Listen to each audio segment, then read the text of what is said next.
This time next week, I'm going to be down in Phoenix playing in a thing called a draft tournament. This is something that's held like 18 times every year all across North America. People ranging in skills from guys who have played most of their lives, maybe even played juniors, to people like me who maybe only played the last couple years. It's a whole lot of fun, and you meet some really good people, play a lot of hockey, drink a lot of beer if you want. You don't have to, but it's a great experience. And last year I did it, and I was drafted on Team Colorado, so I figured it would kind of be fitting that I'd wear this jersey for this video. Just the intro, though. Yeah. Woohoo! This is something we are in so weak. Yeah, can't get any better.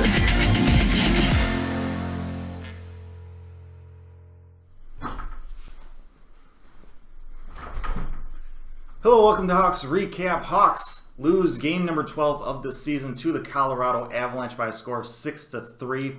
They are on a 3-game losing streak. They have lost their last 2 games to divisional opponents, and not really the way they want to end October. Both the Hawks and Avalanche on the back end of a back-to-back in this one, both starting their backup goaltenders. Avalanche coming off a 7-0 drubbing by the Vegas Golden Knights, and in the first period they looked like the team that had the chip on their shoulder and wanted this game. 3.5 minutes into this game, Avs on the rush. Ruda gets the puck down low below the goal line. He takes a little bit too long with the puck and gets run over by McKinnon. McKinnon takes the puck, dishes it out to Rantanen, who is just parked right in front of the net, and he blows by a shot right past Forsberg, and the Avs are up 1-0. This was Ruda's first bad game as a Blackhawk, essentially first bad game in the NHL. Especially poor first period for him. But he's played really well the previous 11 games. I would not worry too much about this.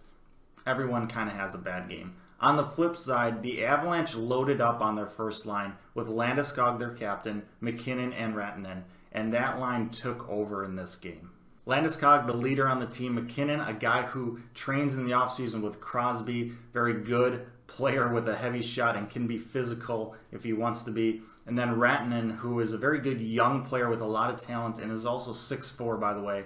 This is a line that the Hawks just had trouble with this entire game, and especially in this first period. Jumping ahead now, 15 minutes into this first period, Avalanche with a power play. Hawks, however, pick up the puck, and they are on an odd man rush. Hayden with the puck, looking for their third straight game with a shorthanded goal. Hayden rings it off the post and out. Puck comes out the other way with the Avalanche.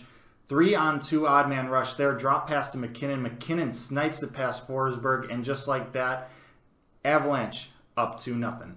This was a huge turning point in this game. After being pretty much dominated in this first period, the Hawks had a chance to tie this game up and take momentum to the intermission.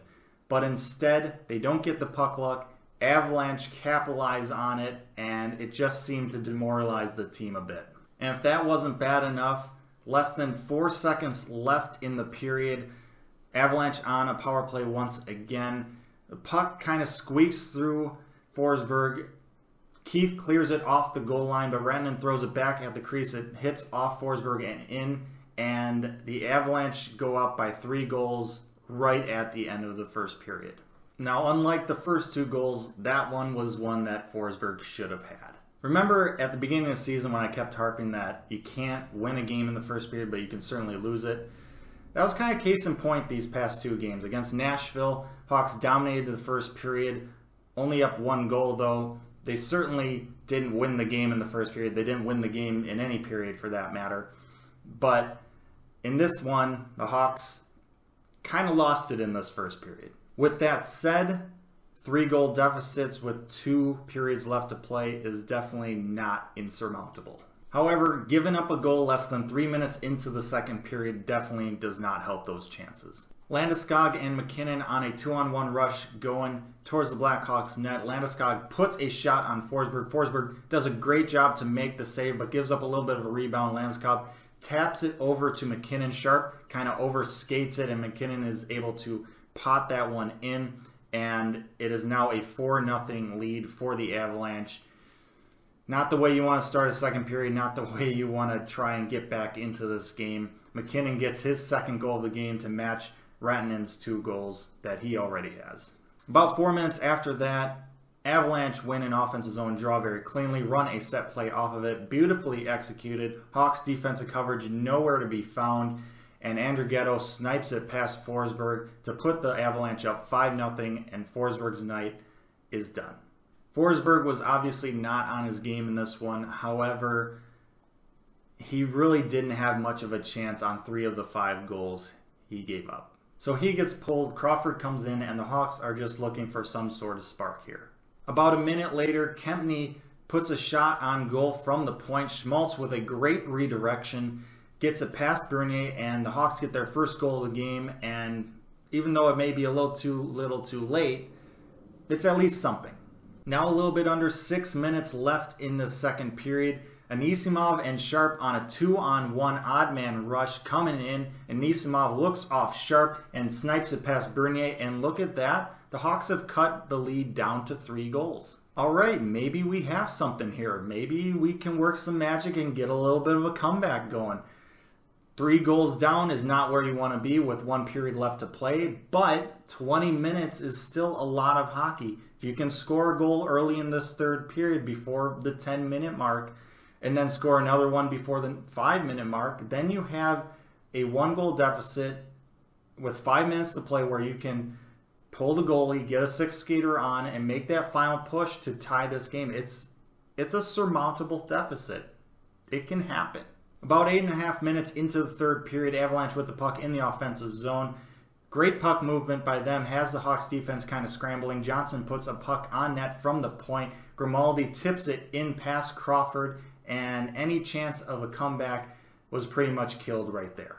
Something that was really apparent in this game, especially on the power plays, but even on this goal as well, was the Avalanche's desire to create traffic in front and dedicate players for that. It really made it tough for Forsberg and Crawford to really see the puck coming in, something that the Blackhawks really don't do a whole lot.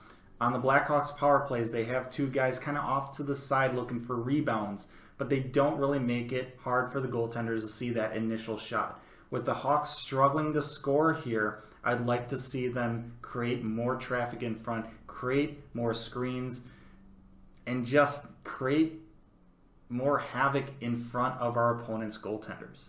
Speaking of traffic in front, Hartman would score a garbage area goal with a little under 5 minutes left to make the final score 6-3. Fourth line once again had a really strong game and really has been one of the highlights for the Hawks. If our top lines start producing a bit more with how well our fourth line is playing, this team can definitely turn things around here and be very dangerous. Power play was pretty hit or miss in this game for the Hawks. They had their chances and had some good opportunities, but couldn't find a way to put the puck in the net. They went 0 for 5 on the power play. Our penalty kill unit kind of had a bit of an off game, gave up 2 power play goals, both of those coming in that first period, but Hayden had a chance for a shorthanded goal and could have turned the tide in this game. If that happens, we might be talking another solid game from the PK unit.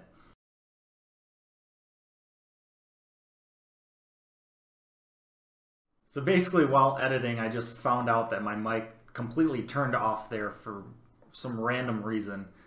So I had to reset up everything and just shoot the final part of this video here.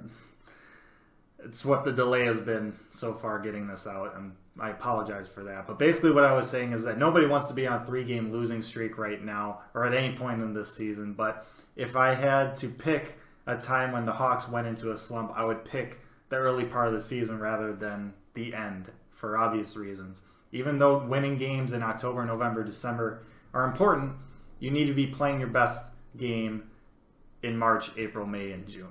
Up next for the Hawks, they start the November portion of their schedule at home against the Philadelphia Flyers, a Flyers team who struggled really early on in this season but has since picked it up in the later games here. This would be a really nice win for the Hawks if they could find a way to pull this one out. This would be a good way to turn around this losing streak and jumpstart November for them. All right, so now a question for you. What do you think the defensive pairings are going to be for this game against the Flyers? I thought Franzen had a pretty darn good game, especially on the power play. Do you think he's earned another start here? Do you think Murphy and Osterley get back into the lineup? I think Forsling got injured early on in this game. I don't know what the status of that is. Do you think maybe Kempny sits? Do you think maybe they give Ruda a break?